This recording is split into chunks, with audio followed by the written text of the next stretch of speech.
स्वागत है आपका हमारे स्टडी मैथ क्लास चैनल में। आशा करता हूँ आप लोग बहुत अच्छे होंगे। आज हम आपको इस वीडियो में बताएंगे कि रैखिक समीकरण के युग में बदलकर हल करें। तो देखिए कक्षा 10 के चैप्टर नंबर 3 से लिया गया है, जो आपके बोर्ड में हर साल 6 नंबर का पूछा जाता है।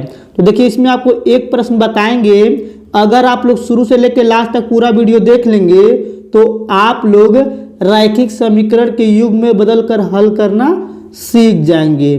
तो चलिए अब हम इसको हल करके बताते हैं। अब देखिए पहला नंबर प्रश्न यहाँ पे लिखा हुआ है 1/2x प्लस 1/3y बराबर 2। ठीक, देखिए आगे लिखा हुआ है और देखिए इसके पीछे लिखा हुआ 1/3x प्लस 1/2y बराबर 13/6। ठीक, देखिए यहाँ पे क्या करेंगे, सिंपल तरीके से यहाँ पे लिखेंगे पहले हल। ठीक, हल लिखने के बाद देखिए यहाँ पे क्या करेंगे, ये इसको जो दिया गया पहला इसको उतारेंगे, लिखेंगे 1/2x प्लस 1/3y बराबर 2 हो जाएगा। ये आपका समीकरण नंबर 1 हो जाएगा। ठीक, अब देखिए इसके बाद इसको उतारेंगे, लिखेंगे 1/3x प्लस 1/2y फिर बराबर हो जाएगा यहाँ पे 13/6। ठीक, ये आपका हो जाएगा समीकरण नंबर 2। ठीक, इतना आपको अच्छे समझ में आ रहा होगा। यानी कि इसको उतार के समीकरण नंबर 1 मान लिए हैं और इसको उतार के समीकरण नंबर 2 मान लिया गया है। ठीक है, अब देखिए इसके बाद देखिए यहाँ पे समीकरण नंबर 1 और समीकरण नंबर 2 में 1/x 1/y यानी कि 1/x और 1/y समीकरण 1 और समीकरण 2 में मिल रहा है। ठीक, देखिए यहाँ पे क्या करेंगे, सिंपल तरीके से लिखेंगे यहाँ पे पहले माना। ठीक, लिखेंगे माना 1/x बराबर p और 1/y बराबर q रखने पर। ठीक है, इतना आपको अच्छे समझ में आ रहा होगा। यानी कि जहाँ पे 1/x रहेगा वहाँ पे p रखेंगे और जहाँ पे 1/y रहेगा वहाँ पे q रखेंगे। ठीक है, अब देखिए इतना लिखने के बाद यानी कि पहले क्या करेंगे, समीकरण नंबर 1 में पहले 1/x की जगह p रखा जाएगा और 1/y की जगह q रखा जाएगा। ठीक है, देखिए यहाँ पे लिखना है समीकरण। ठीक, समीकरण 1 में, ठीक, समीकरण 1 में 1/x बराबर p और 1/y बराबर q रखने पर। ठीक, इतना आपको अच्छे समझ में आ रहा होगा। देखिए आपका समीकरण नंबर 1 में रखा जा रहा है। देखिए 1/x जगह p रखेंगे, देखिए यहाँ पे 1/x गायब हो जाएगा, p ऊपर चला जाएगा तो यहाँ पे हो जाएगा p/2। ठीक, बीच में प्लस है, प्लस लगा देंगे और देखिए 1/y की जगह q रखेंगे तो 1/y गायब हो जाएगा, q ऊपर चला जाएगा तो लिखेंगे q और 3 नीचे उतार लेंगे, फिर बराबर 2 दिया है तो 2 लिख लेंगे। ठीक है, अब देखिए इसको हल कर लेंगे, 3 से गुणा करेंगे p में तो हो जाएगा यहाँ पे 3p फिर प्लस फिर देखिए 2 से गुणा करेंगे q में तो यहाँ पे हो जाएगा 2q और लघुत्तर सफलतक हो जाएगा यहाँ पे 6। ठीक, फिर बराबर हो जाएगा यहाँ पे 2। ठीक, अब देखिए इसके बाद क्या करेंगे, इसके नीचे 1 लगाएंगे 2 के नीचे और तिरिया गुणा करेंगे। देखिए यहाँ पे 1 से गुणा करेंगे इन सभी में तो यहाँ पे हो जाएगा 3p फिर 1 से गुणा करेंगे 2 में तो यहाँ पे हो जाएगा 2q फिर बराबर यहाँ पे 6 से गुणा करेंगे 2 में तो 6 दूनी हो जाएगा 12। ठीक, अब देखिए आपका समीकरण नंबर सिंपल तरीके से 3 मान लिया जाएगा। ठीक है, अब देखिए इसके बाद क्या करेंगे, सिंपल तरीके से यहाँ पे रेखा खींच लेंगे और देखिए इसी प्रकार से इसमें भी करेंगे, यानी कि लिखेंगे समीकरण। ठीक, लिखेंगे समीकरण 2। ठीक, समीकरण 2 में 1/x बराबर p और 1/y बराबर q रखने पर। ठीक है, इतना आपको अच्छे से लिखना पड़ेगा और आपको समझ में आ रहा होगा। अब देखिए 1/x जगह p रखेंगे तो p ऊपर चला जाएगा तो p यहाँ पे ऊपर हो गया, 3 नीचे बचा, 3 नीचे लिखा जाएगा, फिर बीच में प्लस है, प्लस लगा देंगे।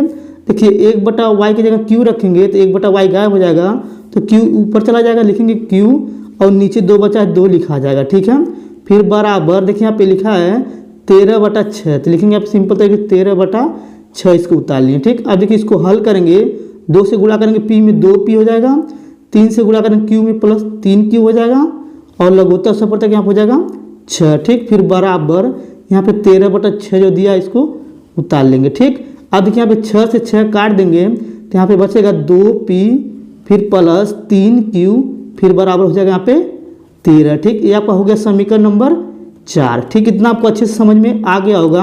अब चलिए थोड़ा सा ऊपर कर लेते हैं। अब देखिए ऊपर करने के बाद देखिए यहाँ पे समीकरण नंबर 3 और समीकरण 4 नंबर जो बना हुआ है, तो क्या करेंगे, देखिए यहाँ पे लिखा हुआ समीकरण 3 में 3p + 2q और समीकरण 4 में लिखा हुआ है 2p + 3q।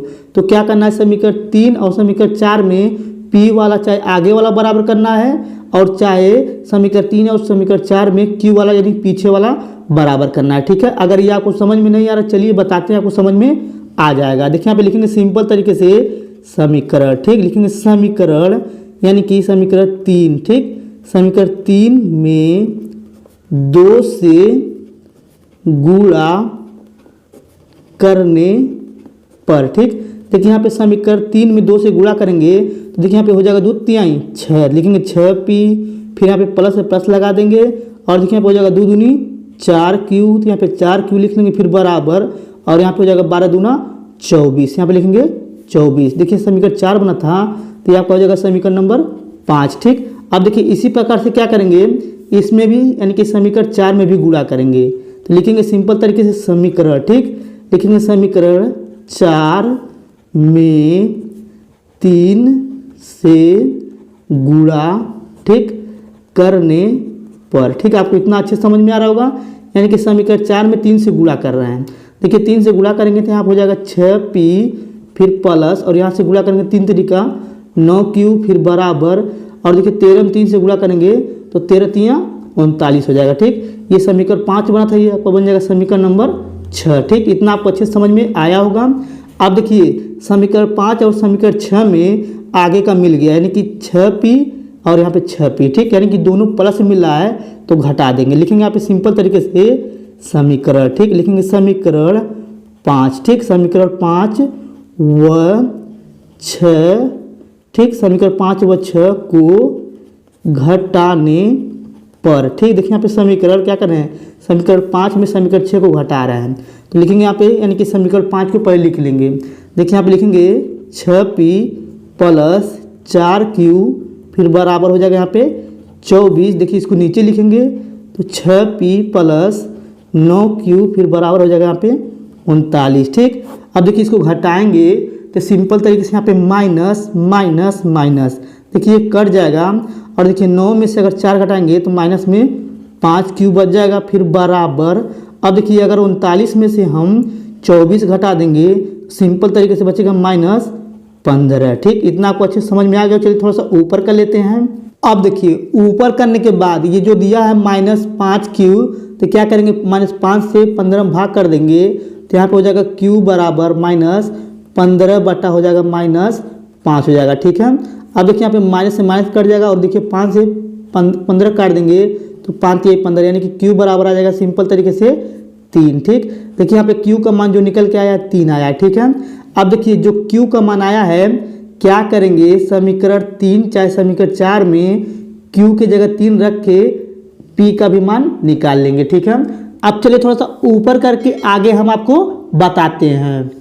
अब देखिए थोड़ा सा ऊपर करके जो यहाँ पे q बराबर 3 आया है, तो क्या करेंगे, चाहे समीकरण 3 चाहे समीकरण 4 में रख के p का मान निकाल लेंगे। ठीक है, देखिए यहाँ पे सिंपल तरीके से लिखेंगे समीकरण। ठीक, लिखेंगे समीकरण 3 में। ठीक, लिखेंगे समीकरण 3 में q बराबर 3 रखने पर। ठीक, अब देखिए अब क्या करेंगे, पहले समीकरण 3 को उतार लेंगे। देखिए ऊपर दिया उसको उतार ले रहे हैं हम।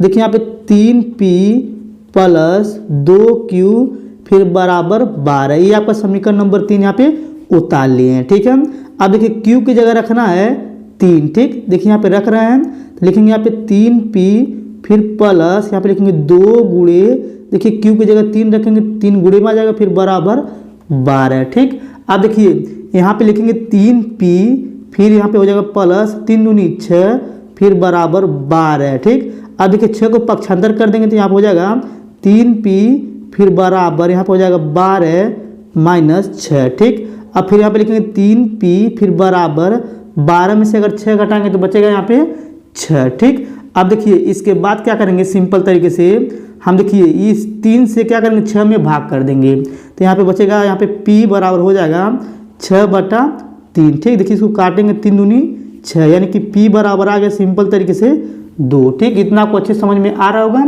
अब देखिए इसको भी यहाँ पे गोला कर ले रहे हैं। ठीक, अब चलिए थोड़ा सा ऊपर करके आगे हम और बताते हैं। अब देखिए ऊपर करने के बाद जो P का मान और Q का मान यहाँ पे निकला, इसको एक पास लिखेंगे। देखिए यहाँ पे लिखेंगे P बराबर 2 और Q बराबर निकला है 3। तो देखिए इसको एक पास लिख लिए हैं। और देखिए पीछे हम माने थे कि 1 जहाँ पे x रहेगा वहाँ पे P रखे थे, और जहाँ पे 1/y था वहाँ पे Q रखे थे। ठीक है, तो देखिए यहाँ पे सिंपल तरीके से P बराबर जो दिया गया 1/x माने थे, तो लिखेंगे 1/x फिर बराबर 2 लिख देंगे। और देखिए 1/y की जगह Q माने थे तो Q की जगह 1/y रखें। देखिए यहाँ पे Q दिया है तो 1/y रखेंगे फिर बराबर हो जाएगा यहाँ पे 3। ठीक, अब देखिए इसके नीचे 1 लगा देंगे और इसके नीचे 1 लगा देंगे। ठीक, अब देखिए इसको क्या करेंगे, ऊपर ले जाएंगे x को, तो फिर बराबर लगा देंगे। देखिए ये 1 ऊपर चला जाएगा तो हो जाएगा 1/2। ठीक, इतना आपको अच्छे समझ में आया होगा। अब देखिए उसी प्रकार से इसको करेंगे, y को ऊपर ले जाएंगे तो यहाँ पे हो जाएगा y, फिर देखिए बराबर लगा देंगे। देखिए यहाँ पे 3 ऊपर चला जाएगा क्योंकि ऊपर y किए थे, तो 1 हो जाएगा यहाँ पे 3। ठीक, देखिए यहाँ पे सिंपल तरीके से यहाँ पे x और y का मान निकल चुका है। ठीक, यही आपका आंसर है। अगर आपको ये मेरा पूरा वीडियो अच्छे तरीके से समझ में आ गया होगा तो हमारे वीडियो को लाइक और कमेंट जरूर कर दीजिएगा। अगर आप मेरे चैनल पर नहीं होंगे तो चैनल को सब्सक्राइब जरूर कर दीजिएगा। धन्यवाद।